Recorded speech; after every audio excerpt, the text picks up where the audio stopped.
Hello everybody and welcome to the European World Championship Qualifier 2015 in Dublin, Ireland. I'm Rob Hooley, joining me is Matthew Bell and Luke Withington. Hey.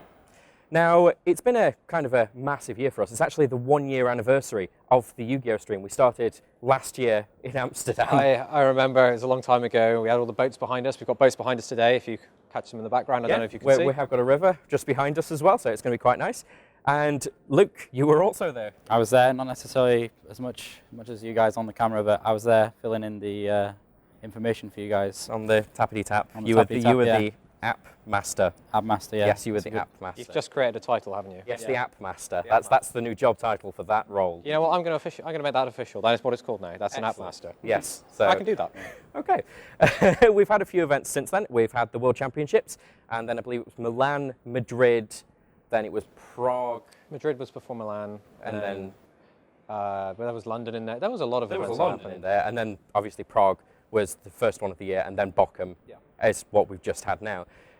Now, last year the European Championships happened before the NAWCQ, which kind of, people got kind of an idea of what the meta was going to be like, and basically everybody kind of got it wrong. They weren't expecting HAT, as it were, to kind of destroy everything in the North American WCQ.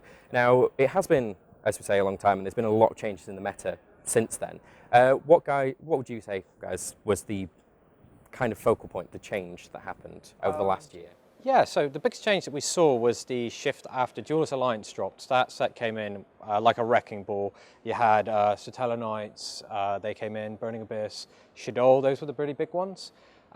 They've been in the metagame this entire time, and we've had the additions from new challengers, Cliffort, then we had Secret Forces as well, and that's just changed things up. But those decks, those core decks, they're still there in the background. Yeah, so they were fantastic when they first came out because they had their core support, and it's just been added to since then with the more recent sets, which has just kind of solidified their position in the metagame.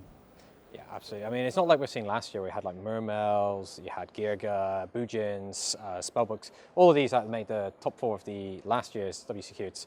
It's shifted so much, but there's still quite a large variety of decks. There's like 5 viable decks. You could make the argument for 6 or 7 viable decks in this format at the moment. Yeah. Now, this year, we've had the North American WCQ happen first. Yeah.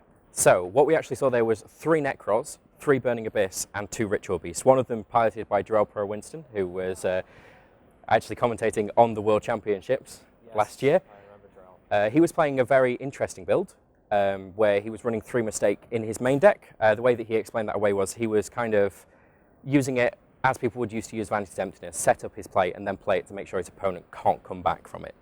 So, well, we saw what happened last year. The kind of shift of, there was a few kind of different decks. There was Light Sworn and all sorts of stuff in the top 8 last year, which kind of just translated to HAT in North American. Now, this year, are we going to see Necros kind of knocked off its top perch? I feel like people should try and learn from the NAWCQ. So last year they kind of ignored what was really good up until the European qualifier, and then kind of got knocked off by all these people called rogue decks. And I think that with the NAWCQ happening first, we might see the Necros players starting to be a bit smart. So they were just kind of competing within each other, the Necros players trying to beat each other rather than looking at the wider field, because there was quite a lot of people playing like the likes of Burning Abyss and Tellarknights and Clifforts and Ritual Beasts as well. And we just need to make sure that we take into consideration that those other decks exist. Yeah, I actually spoke to Corey McDuffie, the last year's North American champion, and asked him about the whole HAT thing, and he said the reason he chose to play it was because it was like absent in Europe for success, and he said, so everybody's immediately just said, okay, maybe that deck's not the deck to play, and he said, oh, I can just go ahead and refine this now, and that's why he got his advantage. And I think we're going to see that with the Necros deck this weekend. While Ritual Beast came out of the box and Burning Abyss came out very, very strong, I believe the Necros decks are going to learn from what the players saw at the WCQ, and then they're going to take that, and it's going to result in stronger performances from the Necros players this weekend. Yeah, most definitely. I think they can refine their decks just a bit more to be able to beat those rogue decks rather than competing with each other. So we think that the big blue elephant in the room is going to be bigger and bluer. Yes. Basically, is what we're saying. I believe so. It's going to be, at worst, I see it's a neck-and-neck race with Burning Abyss. There's the other big decks that are important, but I don't believe Ritual Beasts are going to have the same success they did North America. People have now got it on the radar. They've actually gone, maybe I should read those pink dolphins when they're looking for their Bryonics. Actually, now going to have sort of a bit of an idea of, oh, these cards actually do things. Imperial Iron Walls are coming out, and it also has cross-match potential with slowing the Necros deck down as well, which is a very prominent deck. So I think Ritual Beasts are going to have it much harder this weekend, even if they do see a small surge in play. So people are going to be teching against. Yeah, I agree. I think that Necros was able to put a few tech cards in, like Shared Rides, that were really good against Necros, but kind of lacking against the Rogue decks. But they can put in cards like Maxi, which are also really good against Burning Abyss, as well as the Necros matchup. Just little changes like that that kind of refine their deck to be good against the Rogue decks, as well as still being all right against the Necros mirror matches. So are we thinking the Rogue decks are going to still be making somewhat of a little appearance here, or? So for me, I actually believe that you've got 5 decks this format that for this tournament that you should be considering. It's Necros at the top, you've got Burning Abyss, you've got Statella Knights, Shadows, and Ritual Beasts are the ones that you're looking at.